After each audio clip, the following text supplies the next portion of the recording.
Welcome back to another episode of Magic's in the Mess, the go-to podcast for ambitious women ready to stop pretending, start aligning, and finally build success your way. I'm your host, Danielle McKinley, speaker, business and wealth strategist, and your go-to problem-solving hype girl. Here, we'll help you unlock powerful mindset shifts, discover your magic, and bring your dream life into reality.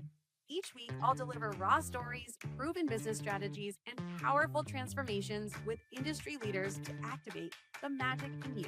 So if you're ready to ditch the pressure, the performative BS, and the noise telling you who you should be, hit subscribe and let's make some magic.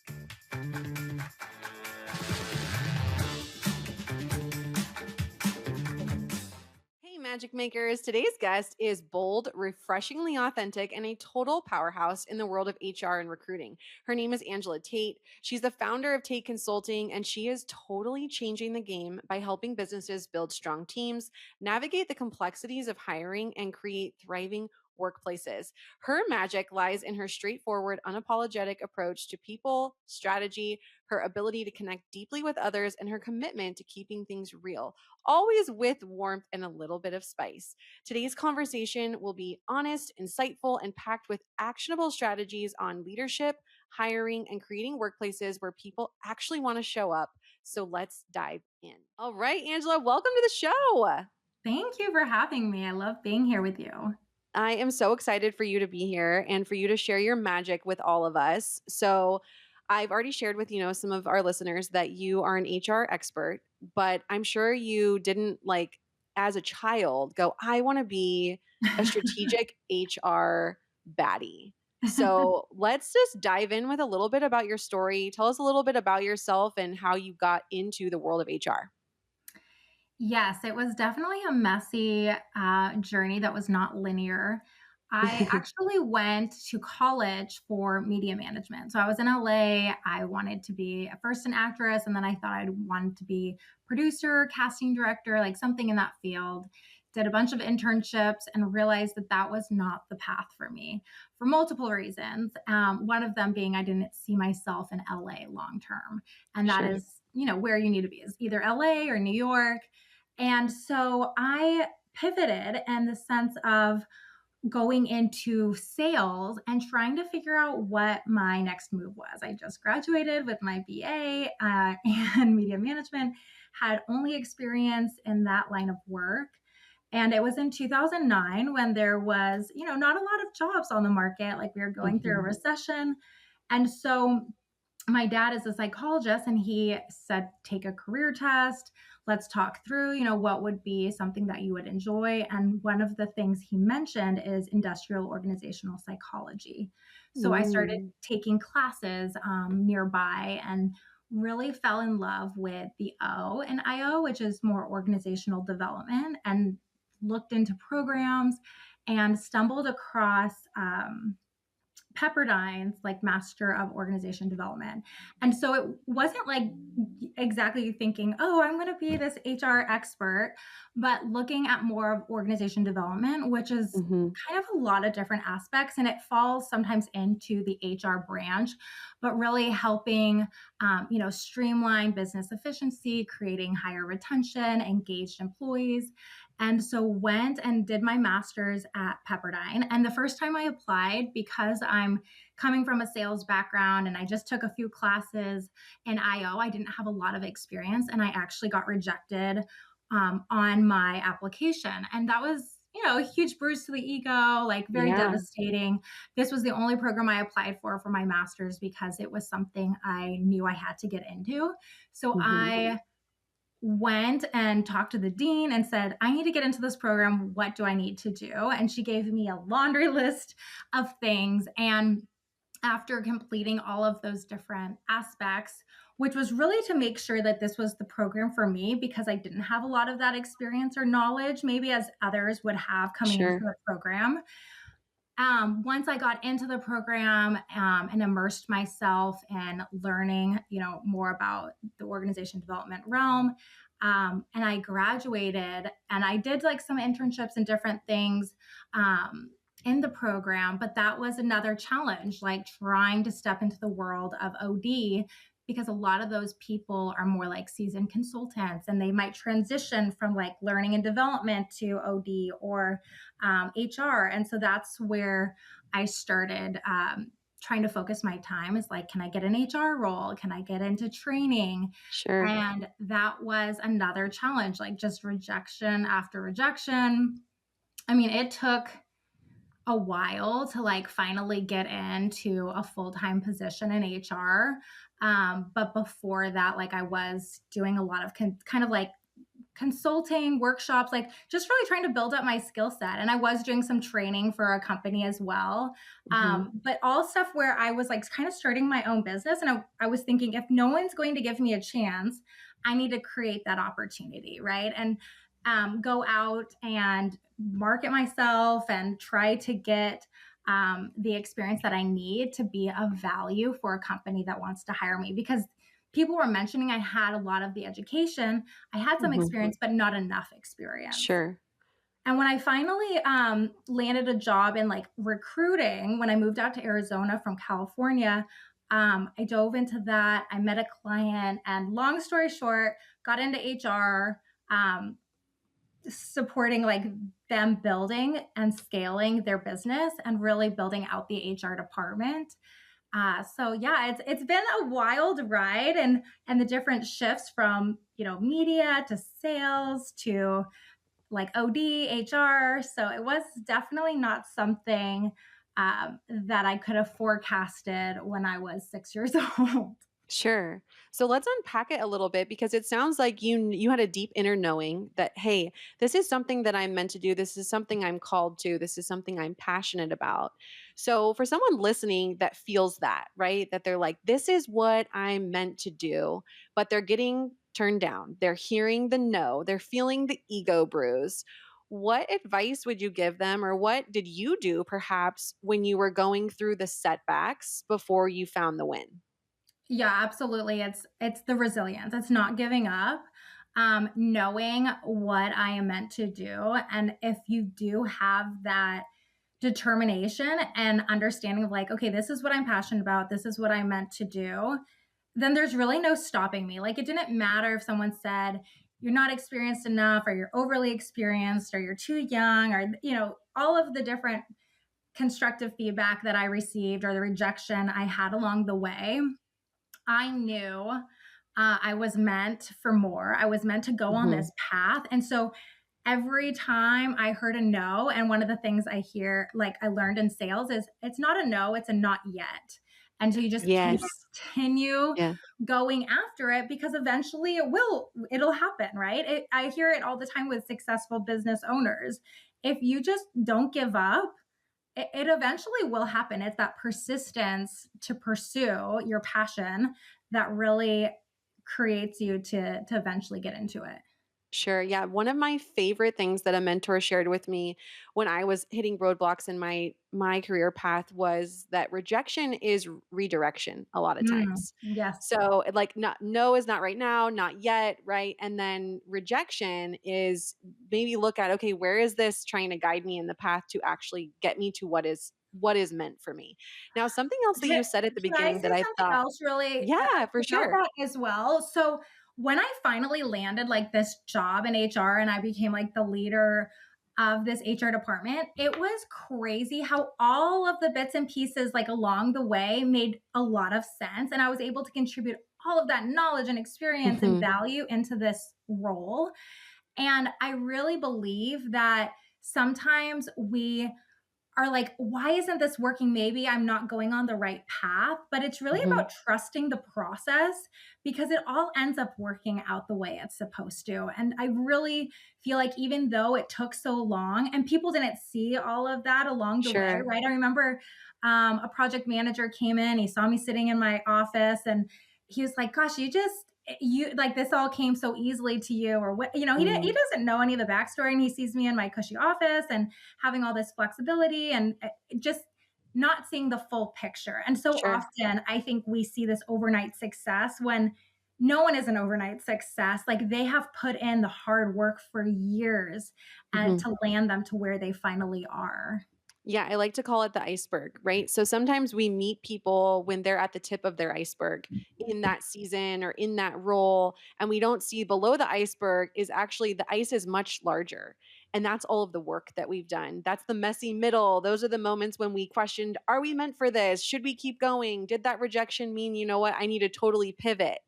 Right? Mhm. So I Mhm. love the iceberg effect and caution people too that like in this day and age with Instagram and the highlight reel and the wins and that space is there to celebrate that stuff.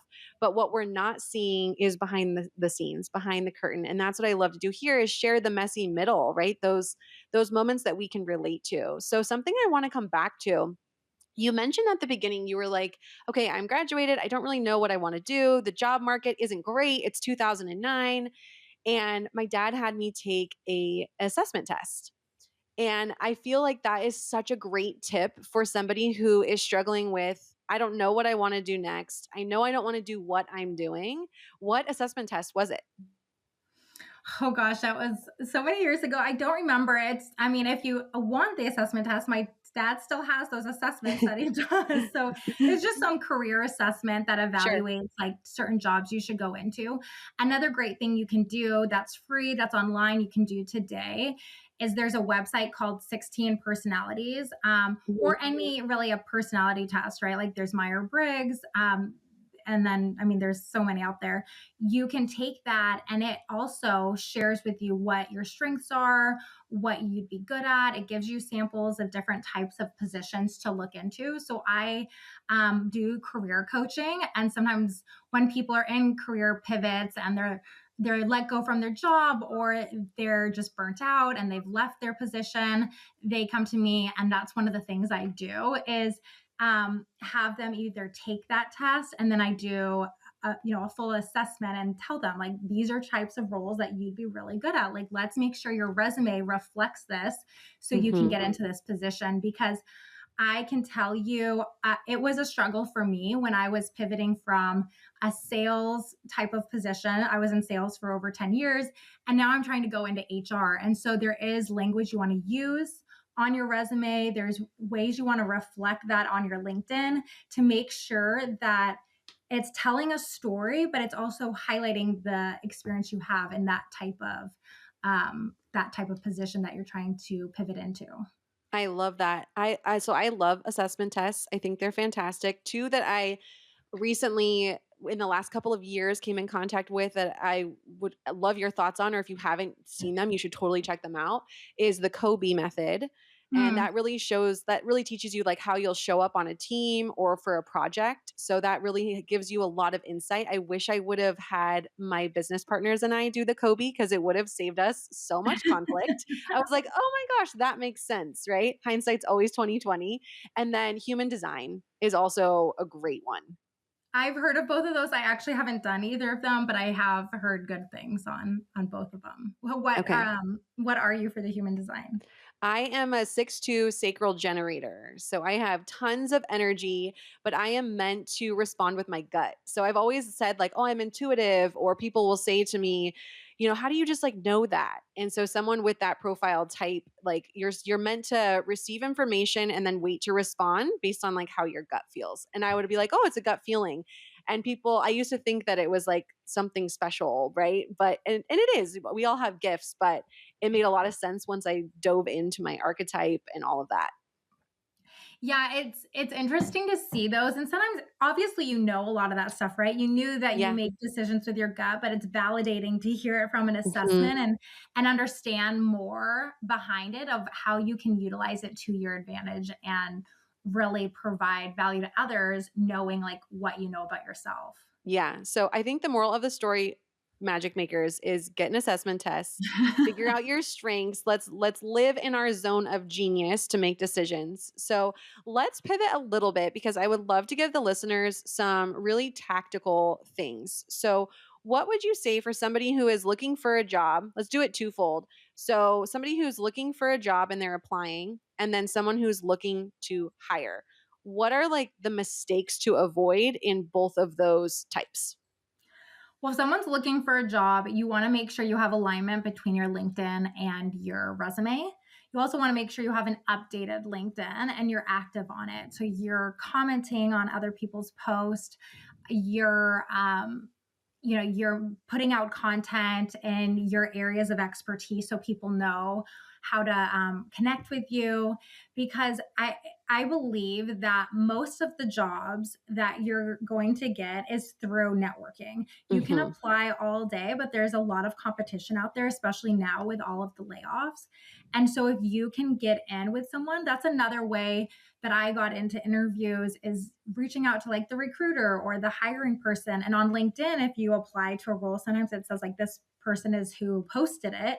So why not connect with them if you can? Send them a message, try to have an informational chat. There's great ways to make yourself stand out in the job market, because again, there's a lot of people that apply, and if you don't follow up, if you're not reaching out to the person that's hiring and sending them thank you and really standing out in their mind, you're going to get lost in the shuffle. And so that's probably the biggest piece of advice, is make sure your LinkedIn is up to date, make sure there's alignment between whatever you have on your resume is the same on your LinkedIn. Because I believe it builds trust when an employer looks at your resume and then they look at your LinkedIn and there's a Mhm. disconnect. They're like, are they lying? Why isn't there all the information? So you want to make sure that you are building trust right away with consistency and cohesion.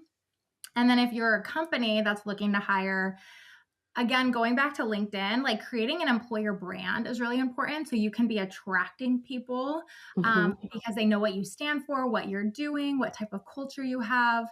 And then that way, you're not constantly having to go and find people for positions. Sometimes they're coming to you because they know that you have a good reputation in the industry, and people are referring to you. And so an employer brand is important. Um, and then, yeah, making sure that you're just being proactive and strategic in the sense of looking a year out and where do you want to be and what type of people do you need to get there. And then Mhm. making sure you're constantly looking for those types of people, like on LinkedIn and networking through referrals. I love that. It's such great advice. And it's so easy. We like you just hit submit and then you pray, right? It's like posting and praying for marketing. Like, don't do that when you're trying to find a job. Reach out to that person, find some common ground, become a PI. There's so Mhm. much information out there on people. Send a fun message or, hey, I just submitted an application for the role that you placed. I love seeing that you did XYZ. I can't wait to connect with you. Just put yourself out there. I feel like is great. And I feel like a lot of the listeners here are primarily entrepreneurs. We have some really great corporate baddies that are followers too. But for a lot of the clients that I work with and that are in my community, they are expanding entrepreneurs. They might be in a phase or a season where they're wearing all of the hats, but they know they have to take something off. They're scared to hire. They might not have experience with it, or they've had some bad luck with hires. What's some tactical advice we could give somebody that's in that season to take the pressure off a little bit and help them in the journey of finding the right people? Yeah, you want to make sure that you're doing the legwork up front with the interview process. People get really desperate. And so then I think whoever they might like need or do an interview with, they're like, okay, yeah, this is going to solve the problem, but they don't really do a deep dive in the sense of maybe having like certain questions where you're understanding more about a person's background, doing some professional references to hear from past employers, supervisors, like what type of work ethic they had. There's a great book too called Buy Back Your Time with Dan Mm, Martell. such a good one. Yes, and he talks too about like the playbooks, and so also having Mhm. like trainings and systems, like SOPs and different things that if the person comes in, they have ways to learn and train besides you just teaching them on a day-to-day basis, which can be very time consuming. And setting them up for success. So, what does a 30, 60, 90 day look like? And then having those check ins with them to see how you can support them, how they're doing, and then continuing to build up the role. Onboarding is really important. And sometimes people forget, like, oh, I just found a hire, I made them an offer, and then silence until like day one. And sometimes people have no idea what to expect, right, when they get to the job. And so you want to make sure you're having that communication before they start. And then once they start, maybe having a week agenda of what expectations are, what they're going to be working on, like some structure and organization can Yeah. help someone come in and feel like, okay, you're investing in them. And so they're going to invest in the company. Yeah, you want customer experience, right? So one of the things I always talk about is you want your clients to have a really good experience in working with you and your business. You need to take that same approach with your team. You make it clear to your clients what your offer is, what they can expect, what they're going to get once they say yes. You want to do the same exact thing with your team. So I love that. That's also incredible advice. Now, you talked a moment ago about the importance of building a business brand. And that kind of highlights it, right? Like bringing them along on the journey, some of the behind the scenes, doing shout outs to your team. Is there anything that you could share with us? Maybe like three great tips for building that business brand to highlight your business culture. Well, recognition, you kind of talked about it, is if you have someone on your team that's celebrating a birthday or did a project that took them months to do and they finally presented it, like rewards and recognition is really huge. So not only like talking about it outward but also Sure. internally and recognizing them to the rest of the team, acknowledging the great work they did. And it also sends a message of what is important for the company or the culture, right? So when people get promoted or people are recognized, the certain language and communication you're using, others are going to observe that and say, okay, this is what's important. And so I'm going to do XYZ now because I know that's what's going to help me advance in my career. So that's really good is recognition, or again, celebrating a birthday or a Mhm. milestone, like maybe they've been at your company for a year or 5 years. Another thing that's really great for culture, and something that attracts people to a business is flexibility. And Mm. so maybe talking about that any way you can, like whether it's again outward or inward or internally, but how are you creating flexibility and trust for the people that are working for you? I hear this word every day from people that are leaving companies, um, people that have stayed at companies, people that are looking for jobs. I mean, everyone is looking for flexibility. They don't Yeah. want to be micromanaged. They want to feel like they have some autonomy, they feel empowered. So, having flexibility as part of your culture goes a long way. And then a third tip for like culture, employer brand is team building. I mean, I think having people feel that inclusivity, that sense of belonging. And so, Mhm. whatever you can do, especially if you're remote, a lot of people right nowadays have employees that are across the globe. And so, even having like a Zoom meeting where you're doing some icebreakers to get to know one another, like anything you can to create that connection.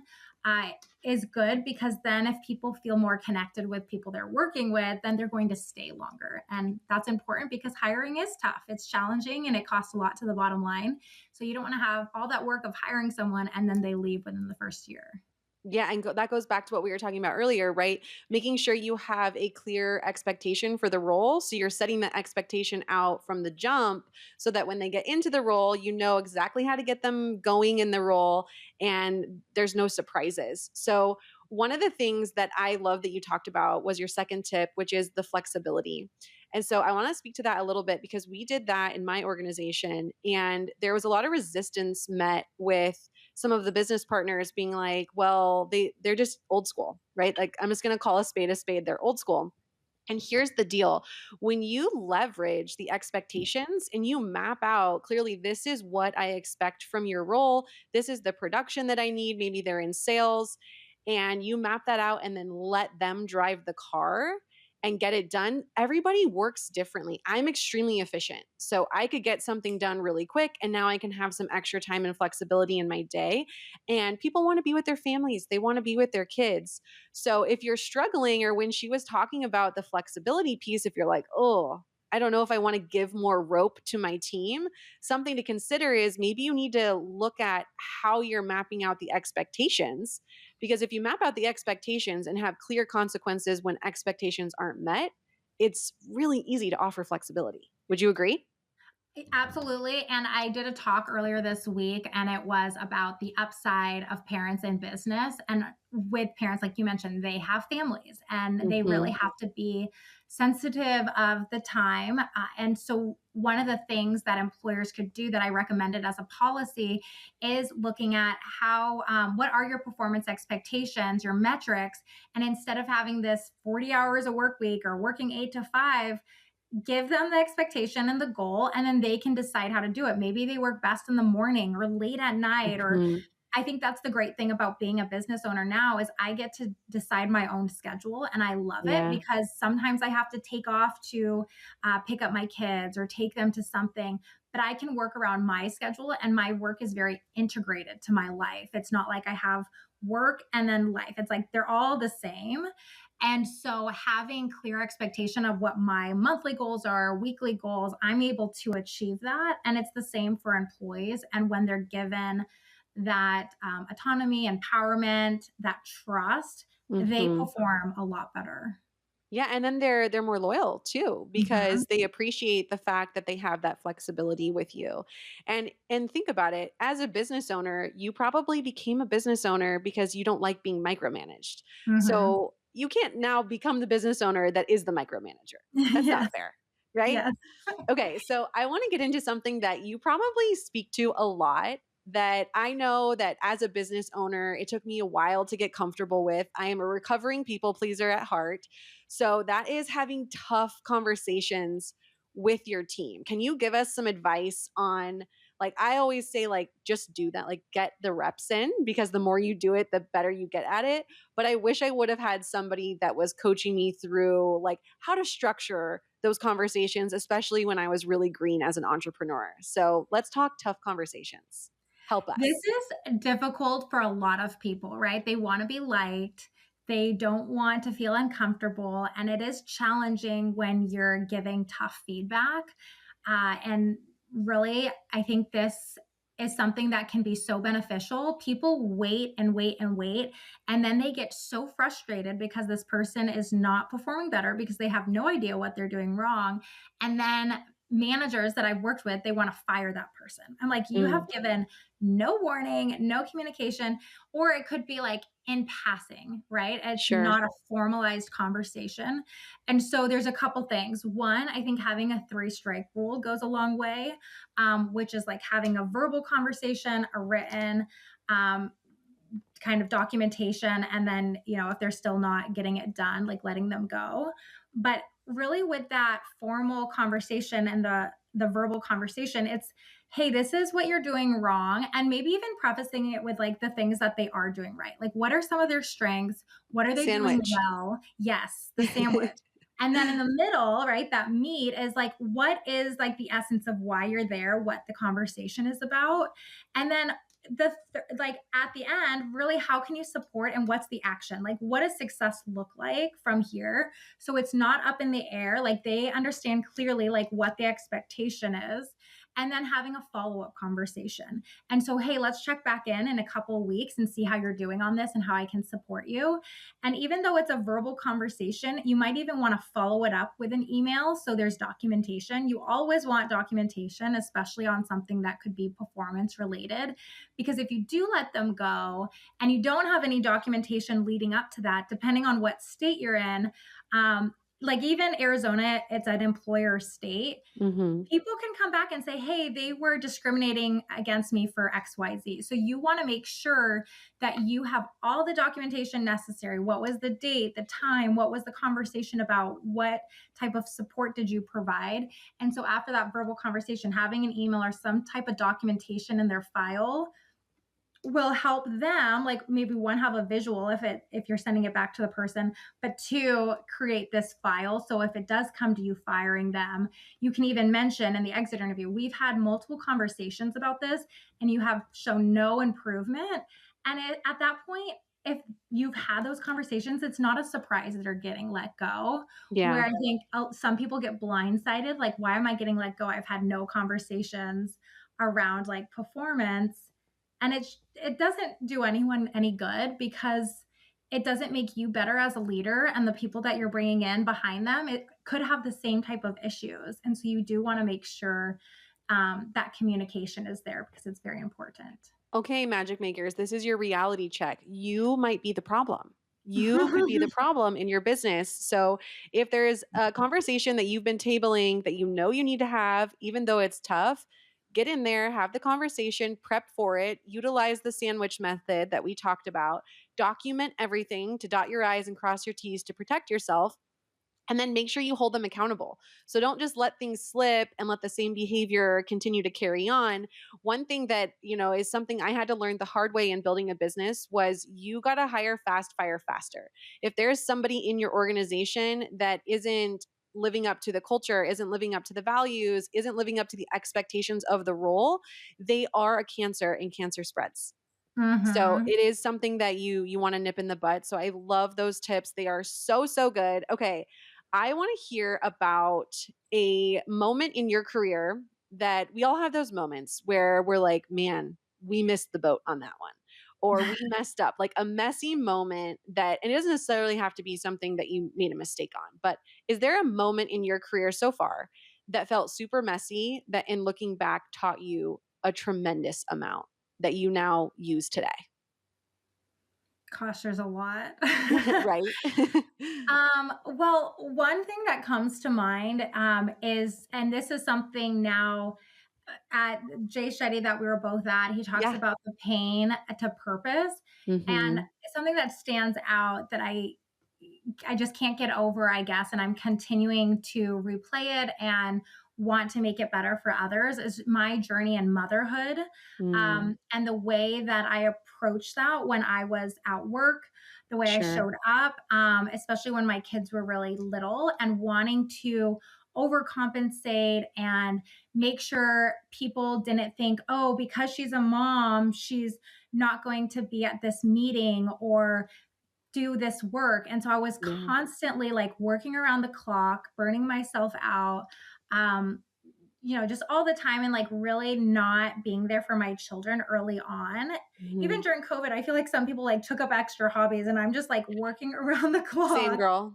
And it was because I wasn't necessarily always in the office. Like we actually had a policy where it's like you could come to the office. And since I had my own office, I was like not necessarily near other people, but it Sure. was just like I was working. I had an office at home too. So I was just working all the time. Especially when I wasn't in office, I didn't want them to think I was off, Sure. gallivanting. So Yeah. I was making sure I was like constantly producing results. And so that is one thing that I've lived with because I can't get that time back with my kids when they were Yeah. younger. And so now having a podcast called Mommy and talking about the way mothers are juggling like leading at home and leading at work and how are they managing the two and not forgetting about themselves in the process because there's a lot of demands that come Mhm. with working and having a family. So, I mean, that's just one that I came back. Like, I didn't even take a full 2 months on maternity leave. Like, I came back after like a month and a half thinking I had to be there for my team. Oof.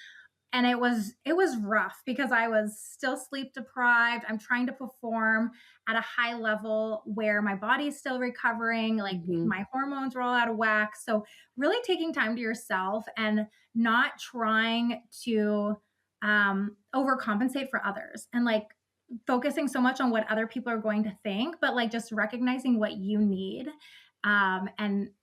and just being true to yourself is something I think I can be very love that. powerful. That is, thank you so much for the vulnerable share. I know that sometimes there, and we've had a chance to chat. I've been on her podcast. It is an incredible podcast for moms. I Thank you. highly encourage you to go listen to it. There's a lot of great tips on balance and finding harmony and really just sharing the mess, right? The mess that we can relate to that sometimes we feel shame around in talking out loud about it. And the reality is that so many of us are going through those same things. So thank you for being so open with that. I love it. Thank you.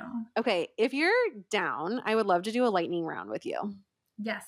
Okay, Let's do it. so give us your favorite go to interview question. What's your purpose or what got you to doing this type of work? So good. Love. Okay, and what is the biggest red flag in recruiting? Someone that leaves jobs often. People that have jumped around in their career, they stay somewhere for like 3 months and then they're on to the next. Okay. Good one. And what would you say is like a common workplace trend that you're loving right now? Oh, common workplace trend. Well, actually, I was just on AZ Family for this. It's boomerang hiring, which has been Ooh. trending this year, which means someone leaves their employer and then they come back. And so Ah. there's a lot of pros with rehiring previous employees. Ooh, I love that. Yeah, it's like an easy turn on, right? Because they Yeah, already well, have the yeah, they experience. understand the culture. You know what type of performance you can expect from them. It's less training costs, less hiring, right? If you can bring them back in the Mhm. door quickly instead of taking a long time to find someone else. Um, they usually stay longer because sometimes they leave thinking the grass is greener on the other side. But if they're willing to come back, I recently had a client that had this. Mhm. They left because of actually their boss, and that manager's no longer at the company, and so that could be another reason someone leaves. But they're a high performer. They Sure. come back, they're just as engaged or more engaged. They have certain skills and new knowledge that they're able to bring into the business. Love that. Okay, awesome. Now, share with us your go-to productivity hack. Productivity hack, I would say everything is in a calendar and things are time blocked, and certain days are meant for certain things. Like on Mondays, I'm usually more back office, like Tuesday, Wednesdays are more, and Fridays, sometimes when I do podcasting, but like in front of the camera. So just making sure I have like chunks in the day, certain days that I'm dedicating to certain areas of the business. So I'm not feeling like every day I'm like focusing on like a million things. You are speaking my systems girly language. I drool over time blocking. So I support it. I'm right there with you. Okay. Give us one leadership book or podcast that everyone should listen to. Okay. Well, podcast. I love The Learning Leader with Ryan Hawk. He is phenomenal and he has a lot of great guests. And he is someone that like brings guests on that recently have like had books. And that's how I heard about like Dan Martell for his Buy Back Your Time. Cody Sanchez, I think is her Yeah. name, for Main Street Millionaire. Like, I think he just has great guests and he's constantly talking about leadership. Um, and also another great podcast is with Simon Sinek, A Little Bit of Yes. So good. Optimism. So good. Such Yeah. great shares. And do you have a book for us that you recommend? Like I mentioned, Buy Back Your Time, which I think is a really great book. And then, I guess for leadership, Jocko has a really great leadership book. I can't remember the title, or like um, 7 Habits of Highly Effective People. Is that People? what it is? Yeah. Yeah, yeah, Yeah. yeah. That one's great for knowing how to be a great leader. Love it. Okay. Let's talk morning routine. Are you structured or intuitive? Definitely intuitive. Yeah. Okay, love it. I'm like a huge fan of like having some things to pull from, like a menu of morning routine, but it doesn't have to be the same every day. All right, are So you what is your coffee or morning tea? routine? What does your morning routine look Oh, like? I'm I know intuitive. Yeah, you're it's different intuitive. every day, but I have a menu. I have a morning routine menu, and then I pick from the menu for what makes sense for me that morning. And I typically plan my mornings out like we do Sunday meetings. And so I usually know what my week is going to look like. And that starts to determine my morning menu items that I'm going to take for the morning routine, but definitely No, intuitive. that's good. That's Yeah. good. All right. Are I'm you coffee or coffee. tea? Definitely coffee. Yeah. That's a structured part of my morning, as I have to have Yep. my coffee and then usually moving my body or working out in some way. Okay. Now tell me how you like are you like a coffee pot girly, a French press, an espresso? What are we? I used to do French press, but now I got an espresso machine and it's a lot easier, more convenient. So I usually have my espresso and then I'll have, sometimes I guess that does have coffee in it, depending Yeah. on the pot I have. And then I have some creamer in it, usually put some collagen, Okay, I'm gonna have to mix send it up. you we're gonna have to have a coffee date, and I'm gonna give you I do a really good cold foam in the Oh, morning. It's, like, the best. I'll send it to you. Okay, yes. last one for lightning round. What is a mantra or a piece of advice that you live by? Just do it. I love it. I love it. Okay, so you are such a wealth of knowledge. You are a podcast host, you are a coach, you have a book that our listeners can go and snag. Why don't you tell us where we can find you? Well, I am on LinkedIn every single day, so that would probably be the best platform. However, I know a lot of people utilize Instagram more, so you can definitely find me on there as well. Tait, Tait underscore consulting is my business. And then Angela Tait on LinkedIn. And you can also go to my website, which is angelatait.com, and book a call with me if you're interested in learning more or just chatting. And if you wanna get to know her and binge her, go listen to her podcast. You can Yes. even go check out our episode where we talk all about my journey in the Mormon religion and mommyhood and all of those good things. Okay, awesome. Yes. So, Angela, something that I love to do with all of my Magic Maker guests like yourself is I think that as entrepreneurs and busy moms, we don't celebrate the small wins enough. So, I would love if you could share a magic moment from this last week or month that you are proud of that you haven't given enough celebration to? I mean, I guess just being out more with visibility. Last year, I did a lot of publications, but this year, I made it more intentional. Like I want to speak more, and so this last week on Wednesday, I spoke at Society of Human Resources (SHRM), and that was a big accomplishment just because it's a very well known community and network. And so being able to speak there has been phenomenal. And then other speaking engagements I did earlier this year. And then being on AZ Family, that was my first time being on Woo TV. So I know woo. that's two wins, but I was just reflecting back on like how far I've come and being able to like get these opportunities and say yes to Yeah. them. I feel really grateful. Oh, congratulations. Those are huge wins and such a great reminder. You guys take a moment and reflect back on your wins because it builds your confidence. It shows you that those messy moments are temporary and that we do learn a ton from them. So please, please, please go connect with Angela Bincher. She is awesome. Thank you so much for pouring into our community today. We are so grateful you were here. And Magic Makers, if you like this episode or feel like somebody you know could benefit from it, please like, share, and follow, and we will see you next week. Thank you.